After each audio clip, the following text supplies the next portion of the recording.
So this is wicked exciting. Come with me, you guys.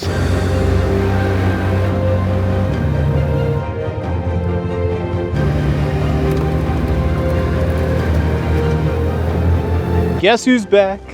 Back again. I know, I'm back twice tonight. So just a few minutes ago, I was out here doing my evening chores and moved the girls to some extra pasture. Just checking in with everybody. Here we got our bull macho man coming to say hello. Good to see you. Looking in on our calves, like you can see Belle over here, you can see Betty White over here, you can see Betty Rubble out in the back with her mom. But as I was doing my evening head count, I noticed I was short one cow, and specifically Amelia Bedelia, who is one of my pregnant Charlet cows, was missing. And so I was looking all over for her because she's off somewhere not with the rest of the herd. As I was looking for her, could you guess what I found? Drop it down below in the comments before I spoil everything for you. Hey Amelia, how's it going there, sweetie? You don't have to look nervous. I'm just coming over here to say hello. And specifically, I'm just coming to check in on your calf. Amelia just had a calf born. I'm actually coming over here really quickly to try to give her calf. It's Bosie minerals. This is actually my best bet in trying to prevent what happened to the other calves. The whole rest of the herd just showed up. This is not what I want right now. I think before I can actually do this shot, I'm gonna have to move everybody. They're all looking way too interested in me for me to wanna try to mess around with them right this second. Hey, cows, come on, cows, fresh grass,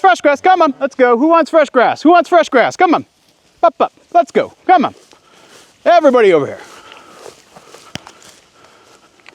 I've got other business I need to attend to. Please don't follow me. Now, Amelia, it doesn't surprise me that you're not over here. I get it. You want to watch and make sure your baby's okay. Sorry the camera angle's bad on this one, but sometimes you just got to do what you got to do.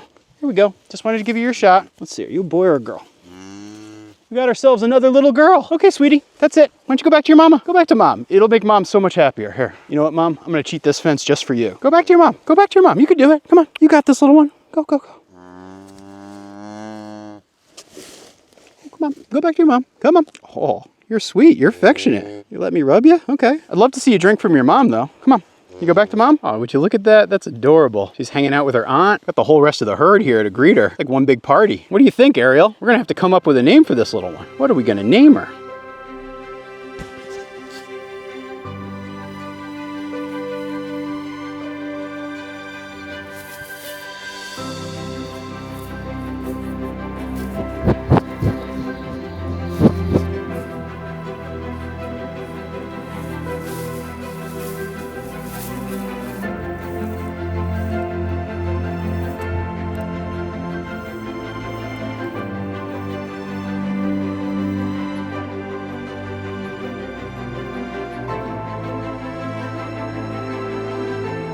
I'm gonna walk back this way because I really want to try to get the rest of the herd, come back over here and leave Amelia and her baby alone and just let them have a chance to hang out and bond. All of this happened really quickly. Like right now it's like, I don't know, about 6:45 at night. When I was up here at about, I don't know, 3:30 or so, everything looked fine. It didn't even look like Amelia was gonna go into labor, but boom, what do you know? It's kind of crazy and super exciting. Yeah, see, as soon as I walk down here, everybody follows me. So yeah, one day she's gonna be a part of Macho Man's harem.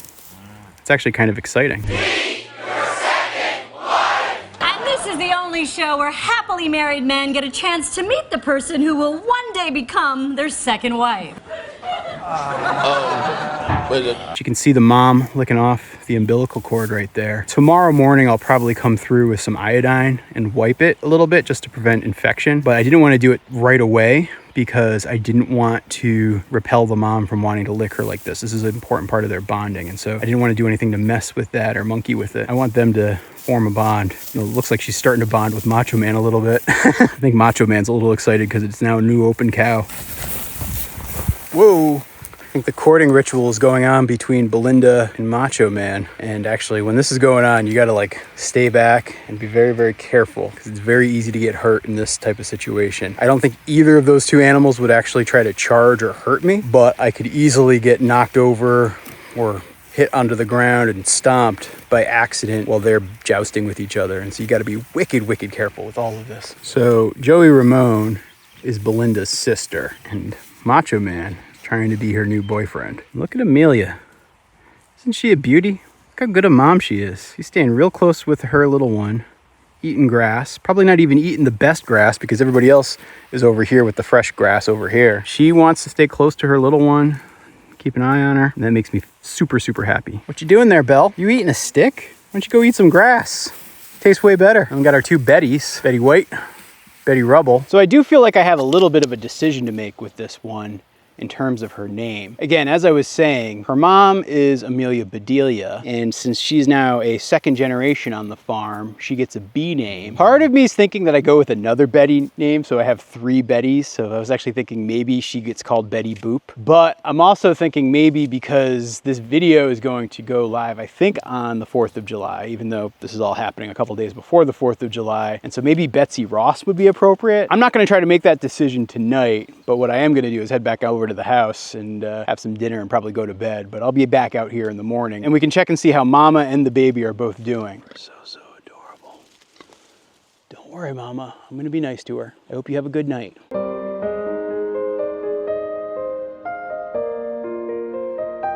So we had some really rainy, stormy weather last night. And what does it look like we got right here but a muddy Abby dog? What are you doing looking so filthy? Why are you outside? Why aren't you under one of the 5 different options for cover you have, huh? Were you waiting for me? Yeah, it's kind of a gross morning out here on the farm. I mean, it's like 65 degrees Fahrenheit, rainy, like really rainy. We had like lightning and thunder all last night. Good morning, Deb and kids. How's it going? So yeah, Deb and her kids continue to do really well. I actually have to admit, I forgot to close the door last night, but they're doing okay. They're protected. They got the dogs to look out for them. Come on, Abby. Where's Toby dog, by the way? I haven't seen him this morning yet. Oh, there's my Toby dog. See, Toby was smart. He was sleeping under here last night. That's the pro move. Abby dog, on the other hand, I don't know. So I do have some kind of depressing news about my pumpkins. So I planted this whole greenhouse, got the pumpkins all set, and then we had that string of really, really hot days where I think like, it was like 4 days in a row where it was like in the mid 90s. And unfortunately, I don't have shade cloth for this. And even though I have the sides fully vented, I cooked the plants. And so I killed most of my pumpkins. I'm trying to figure out how to salvage them. This is what's going on right now. But I might have to abandon pumpkins this year and switch to something else that has a shorter time to yield. Because if I try to start pumpkin seedlings right now, even with the greenhouse, I don't think they'll be ready in time. And so I gotta figure out a plan B. If anybody has suggestions, please, by all means, drop them down in the comments. What I'm looking for are food crops that are friendly for either ducks or geese or chickens or all three. Or actually, they have to be food safe for all three, but ideal for all three too would be great. Good morning, Mr. Pablo Barn Cat. I see you creeping and crawling down here. How are you doing? Did you stay dry last night at least? Pablo loves hanging out here because right here is our gigantic patch of catnip. And so yeah, Pablo's very happy about the giant patch of catnip. Good morning, Lavender. It's nice to see you out. So Lavender, Carmen, and Bet are all sitting on nests inside their house. And so it's actually a rare appearance to see her out getting a little bit of water and some food. Good morning, cranky, soggy chickens. While the ducks and geese really kind of don't mind or even like the rainy weather, the chickens absolutely hate it. How's it going there, Black Francis? How's that salmon favaroli doing? Here, I'll top you guys off with food. See if we have any eggs yet this morning. I just collected right before I went to bed last night. A couple eggs. Ugh. They're getting kind of dirty. See, this is the downside of not having those rollaway nesting boxes I want to build. And so I do have a project, and I'm actually coming up with a better design where I can make those rollaway nesting boxes, which will help keep my eggs cleaner than they are right now. But overall, this coop is actually working out really well, and I'm very pleased with it. Fresh water time.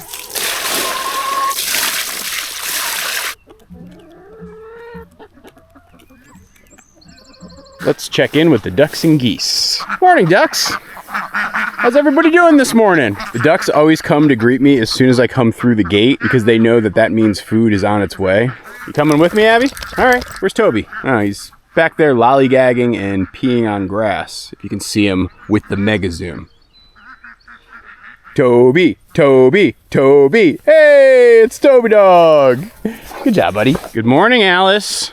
Good morning, baby bee. I think I'll probably move you guys tomorrow to your next alley.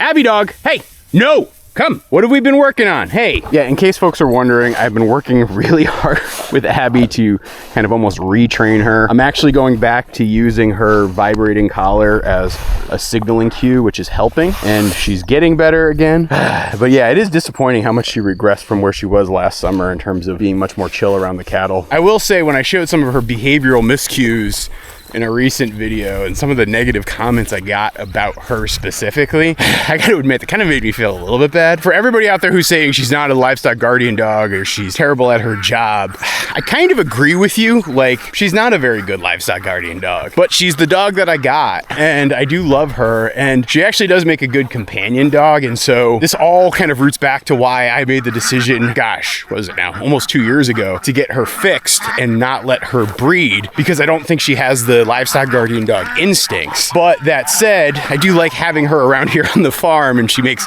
just our lives better. And I think she makes a good companion for Toby in some ways, because she kind of pushes him a little bit. So to be very unambiguous, she's not going anywhere. It's just a matter of, you know, she needs a little behavioral correction here and there. I got some hungry ducks, I can tell.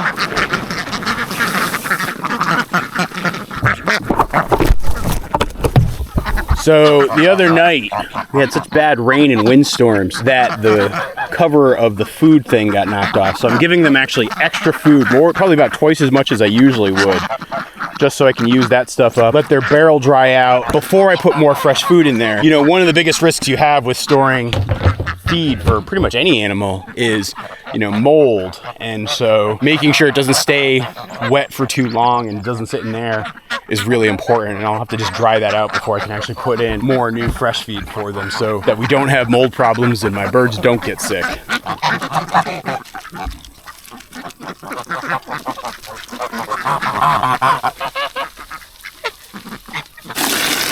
Fresh water for the birds. Fresh water for the birds. Do these birds want fresh water? Because I'm pouring it for you. So how's my buddy boy today, huh? Are you doing good, pal? You don't need to get up in his business every time I try to give him attention. So I'm going to send you away. And I'm saying, hey, it's just Toby time right now. Good boy, Toby. You're a good boy, kid. You know that? You're a good boy. And I love you too, Abington. It's just, you don't always get to be first. But I like to be first. You want to drink from the hose? Yeah, she's gotten into drinking from the hose, like, directly lately. I don't know what it is. She seems to like it, like, as it, like, hits her in the face. So, like, whenever I'm filling up her buckets or even filling up the water for the animals, she likes to, like, just jam her snout right in there. It's kind of adorable. All right, no more water for the ducks. It looks like Jerk Duck got up off her nest for a moment. There's about, I don't know, 8 or 9 good eggs in there. I checked them with a flashlight the other night, and all of the ones that are in the nest are viable. So pretty soon we'll have some ducklings. I have made the decision, and really learning from my mistakes from last year, that when those ducklings do hatch, I'm gonna take the ducklings and the mom and just immediately put them into a chicken tractor. I'll keep them there for like a month, just so that I can keep them protected and sheltered and make sure everybody's fed and avoid having any sort of problems with them. You know, last summer when Vermont had its historic flooding, I made the mistake of letting some recently hatched ducklings stay out in pasture with their mom. And other than a couple of them that I sold to somebody right before the floods, they all died, and so that was really sad, and I felt awful about it. And so I feel like I've learned from that mistake. And so while I'll let the mom still hatch out naturally out here, as soon as they do hatch, I do catch them, and I'm gonna put them into somewhere secure. What you looking at, Abby? Something over here? Something's got her attention over here. Probably actually starting next week, now that I've got a lot of my spring chores completely done, I'm going to be running a spring line pretty much right from that clearing over there, going back about, I don't know, 1,100, 1,200 feet that way, run the spring line down here and through here. My intention is to have that spring line running continuously year-round, 24/7. It's going to add flow that I'm going to hopefully use as the winter water for my cattle next year, or I should say this winter. And on top of that, all of the overflow from that water is going to end up going into my pond. So as you guys know, a few years back, I dug a pond. It's doing not great right now. Even though in the last couple of days we've had a ton of water, the last week it like dried down a lot. And since there's no real new source of water other than rain catchment, I need some sort of additional water source. And so making that the overflow place for the water makes perfect sense. And so the water runs down from there. Since it's gravity fed, it's going to be going downhill. The pond, which is down that away, is going to serve as the overflow from where the cattle troughs are. And then once it overflows from the pond, what it'll do is go back this way into my swamp. That swamp will set up a filtering system, which will kind of clean out that water and bring it down, I don't know, about, I guess, another 1,000 feet or so that way to where there's a stream, and then it goes back into a river. So by changing the flow of a natural spring, I'm able to add more water and make better use of it here on the farm, but then send anything back that away. And I have a filtering system to ensure that the water I'm sending back is clean water. You know, there's a lot of problems where, like, if you have water that's directly directly connected to like cattle manure, and it's just like going right into the waterway and not being filtered, it can create all sorts of harm to the water system. But if you're filtering it through the massive swamp that we have here, that actually helps keep it from doing any ecosystem damage. And so that is the plan, and that will definitely be a big project over the course of July. Oh, would you look at that? We got some soggy maremma fur. Don't eat it, Abby, please don't eat it. And here's some more soggy maremma fur over here. See, what typically happens is, Abby, come here, I need to do a demonstration. You know, like Abby will have fur that sort of just coming out that sort of happens off cycle from brushing. So I'll just kind of pluck it out. That's what it looks like. And I just leave it out here. Sometimes actually I'm finding that some of the birds are using it as nests, and some of the flying birds are definitely taking it too. And so I just like to leave it out here, let it compost. So when I was talking about making a coop, a new home for that mama duck once her ducklings hatch, it'll probably end up being this structure. I just got to put the tarp back on it and it's ready to go. Oh, my spitter. Tarp's off, boys. This right here is what's known as a stress-free chicken tractor, or a Siskovich chicken tractor, or a John Siskovich chicken tractor, named after my buddy John. He actually designed it and even sells plans for how to build them. They are my favorite version of chicken tractor. I'll leave a link for the plans somewhere around here, and you can check them out if you want to build your own chicken tractor. They're so versatile, they're so useful. I've had this one right now for 6 years, and it's still going great, and so yeah, can't recommend them enough. The system I use to raise my birds these days doesn't really require a lot of use of chicken tractors, but even as like a nursery or a hospital for injured birds, they work out great because they are so versatile, and so it's great to have a couple on hand for when you need them. Look at those cranky barn cats. So we're getting kind of a downpour right now, and so I was gonna go up and do the cattle chores and check on the new calf, but I don't know, based on the weather map radar, if I wait 30 minutes, I won't get completely drenched. So I will try to productively fill my time by answering a viewer question that I get. And I might start doing this more, so if you guys have like a very specific viewer question that I don't feel like is worth making an entire video about, drop it down below and maybe I'll include it for this new segment. But the question I've been getting is about my book, or my books, and specifically, you know, last year I wrote this book, Toby Dog of Goldshaw Farm, which tells the story of our livestock guardian dog Toby arriving at the farm. It's a novel, it's written for children, but like meant to be enjoyable to adults, so like think Charlotte's Web kind of reading. And I've been so pumped about the response, and you guys have been so awesome about the feedback, and so I've been very, very happy about the experience of putting this first book out. I had mentioned that I would be working on a sequel, and I did write an entire sequel to this book over the winter. The title of it, or at least the working title of it, is The 8 Lives of Lil Barn Cat, and this second book actually tells the story of one of our other barn cats, not to be confused with Ginny here, who's getting up all my personal business, but Lil Barn Cat, who was our second barn cat after Pablo. She got hit by a car when she was, I don't know, a little under 2 years old. This second book actually tells the story of that, but from her perspective, and there might be a little bit of a narrative license that I took in writing it, but it's a really good story and I'm super proud of it. And so I just started last week doing the editing process and like getting this second book ready for publication. And so it's going to take me a few months, and I'm going to guess that I will probably end up releasing it in, I don't know, early 2025. So because I'm so busy right now with just like the actual farm stuff, it's hard to do some of the things I need to do to get the book finalized. And so I'm going to just wait until the winter to do that. But I am going through like the second draft and third draft revision processes this summer. And so if you're curious about that book, you should probably at least read this book first. But I did want to answer the questions and say, yes, that book is coming and it is in the works and I'm super excited about it. But before that, you should check out Toby Dog of Goldshaw Farm. It's in hardcover, paperback, there's a Kindle edition. It's also available on audio if you want like the audio version, which includes like me reading the narration part, but then I got actors to do the voices of all the characters. And so it's a lot of fun and they're like super, super talented people. And so it's almost like listening to a play. And so you should check it out. And yes, in 2025, The 8 Lives of Lil Barn Cat is coming. I'll add this to the 2025 dogs pooping in beautiful places calendar. Hey buddy, good work. He always looks so happy after he takes a poop.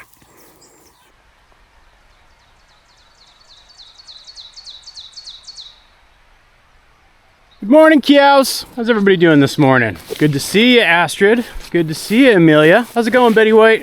Now let's see if we can find our little girl. We got Betty Rubble sitting on this side of the fence. See Macho Man and Belinda and Joey over here. We got Amanda. We got Anna Green Gables. We got Bonnie McMurray. We got Annabelle.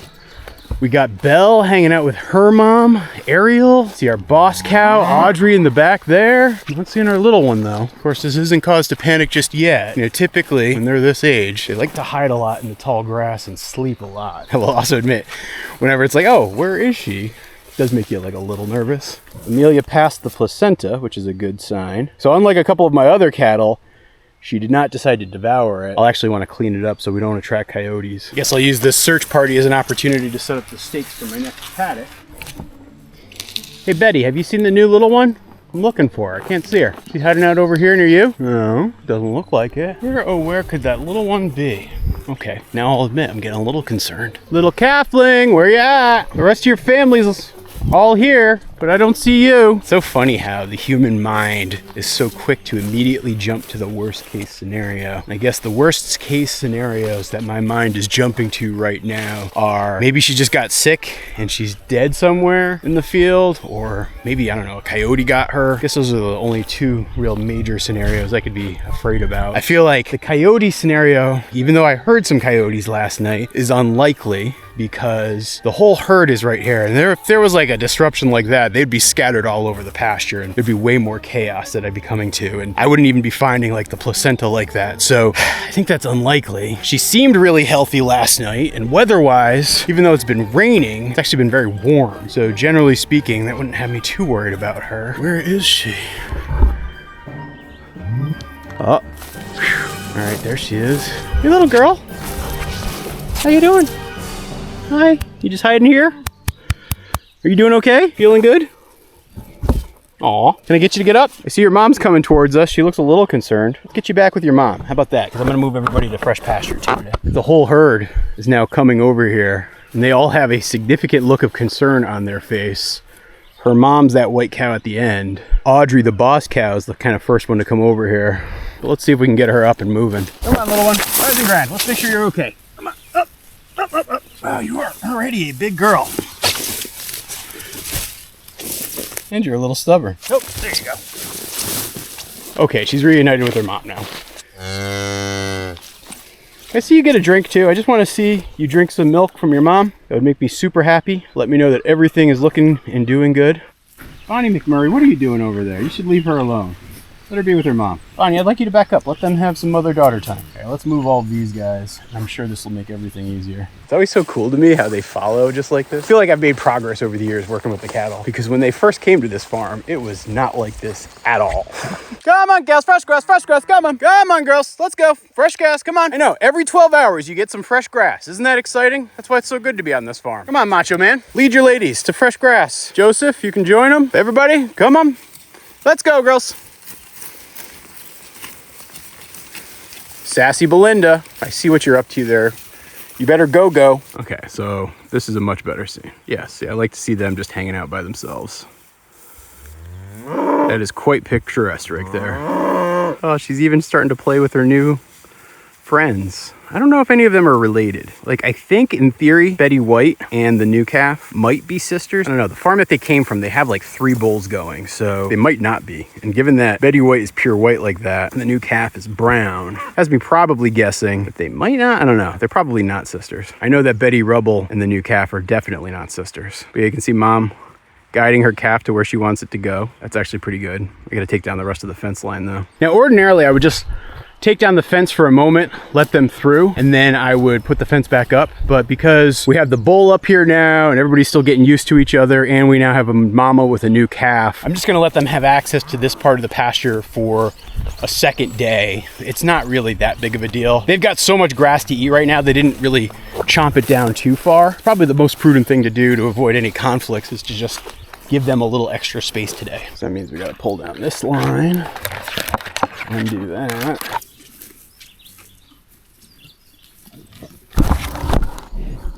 Joey Ramone, are you knocking over my camera? How's it going, Belle? No? Okay, fair enough. She's trying to get a drink of milk. Still trying to figure out, I think, which end she's supposed to get the milk from. Oh, there she goes. That's good to see. It's actually nice that she has other cattle to model after. Well, all right, she's definitely getting milk. She's definitely bonded to her mom. These are all good things to see.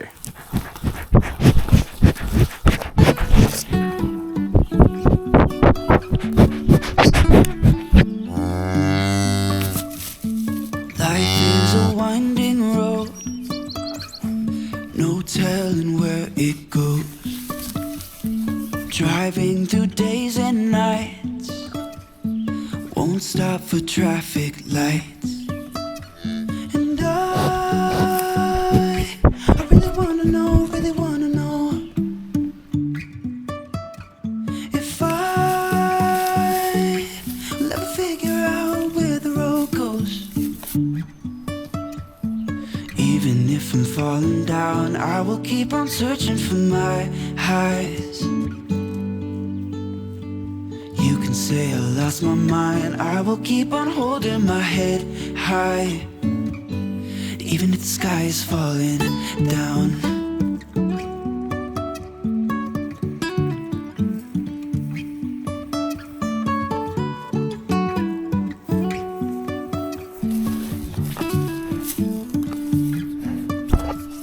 You got a nice harem going here, buddy. Things are looking pretty good for you. So now my hope is that actually that new calf that was born here, she's hopefully going to spend her entire life here on the farm, and many, many years, like decades. Because my intention is, you know, I keep expanding out the number of heifers and cows we have here on the farm and get my herd up, I don't know, probably, I don't know exactly the number. It's still going to be, it's going to be more than 25, probably less than 50 is really what I think about as my ultimate goal here. And so having breeders like, you know, the new calf that was just born, she will ultimately pair off, and I'll breed her with Macho Man, so I can even get mixes of Charolais and Scottish Highlands. And so you'll start to see those calves pop up probably next year, because Amelia and Astrid and even Alice B. Toklas, who's down below, like all three of them will breed with Macho Man. Actually, Alice won't breed with Macho Man until next year, but so you'll at least get 2 hybrids this next year. And this calf, as well as Betty White, those two will breed with Macho Man in the summer of 2026.